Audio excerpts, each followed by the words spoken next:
Hello बच्चों, आइए देखते हैं प्रश्न। गुणनखंड विधि द्वारा निम्न समीकरणों के मूल ज्ञात कीजिए। कोष्टक में x माइनस 4 गुणे कोष्टक में x प्लस 2 बराबर 0।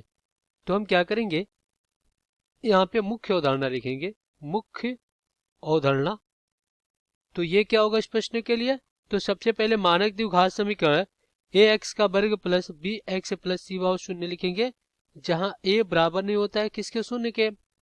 अब आप देखिए, यहाँ पे जो हमारा ये समीकरण दिया गया है, ये आपका गुणनखंड रूप में ही दिया गया है और हमें क्या करना है, गुणनखंड विधि से हल करना है।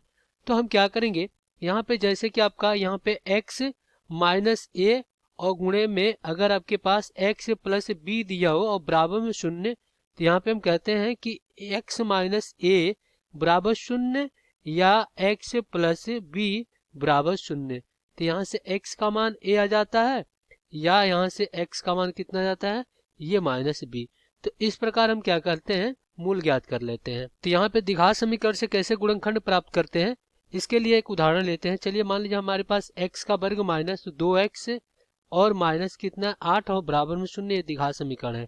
तो हम क्या करते हैं, प्रथम पद का गुणा आखिरी पद से कर देते हैं। तो जब इसका गुणा करेंगे तो कितना हो जाएगा, ये हो जाएगा माइनस 8x का वर्ग। अब इसको तो हम इसको दो भागों में इस प्रकार गुणनखंड करते हैं कि गुणा करने पे माइनस 8x का वर्ग, योग करने पे माइनस 2x आ जाए। तो अगर हम क्या करते हैं, माइनस 4x और गुणे में 2x, तो ये कितना आ जाएगा, ये आ जाएगा अपना माइनस 8x का वर्ग और फिर यहाँ पे माइनस 4x और प्लस में 2x बराबर में क्या आ गया, ये आ गया आपका माइनस 2x। तो इस प्रकार क्या हो जाएगा, x का वर्ग और फिर माइनस 4x प्लस 2x और माइनस 8 और बराबर में 0। तो यहाँ से x बाहर लेंगे तो x माइनस 4 और यहाँ पे प्लस 2 बाहर लेंगे तो क्या हो जाएगा, x माइनस 4 और बराबर में 0। तो यहाँ से x माइनस 4 और यहाँ पे x प्लस 2 बराबर में 0। देखिए ये इसी रूप में आ गया। सरल करने के बाद ये आपका इसी रूप में आ गया। अब इसको हम क्या करेंगे, इस प्रकार गुणनखंड कर लेंगे। तो चलिए यहाँ पे लिखते हैं हल। और अपने पास क्या दिया गया है, ये दिया गया x माइनस 4 और फिर यहाँ पे दिया गया गुणे में x प्लस 2 बराबर में 0।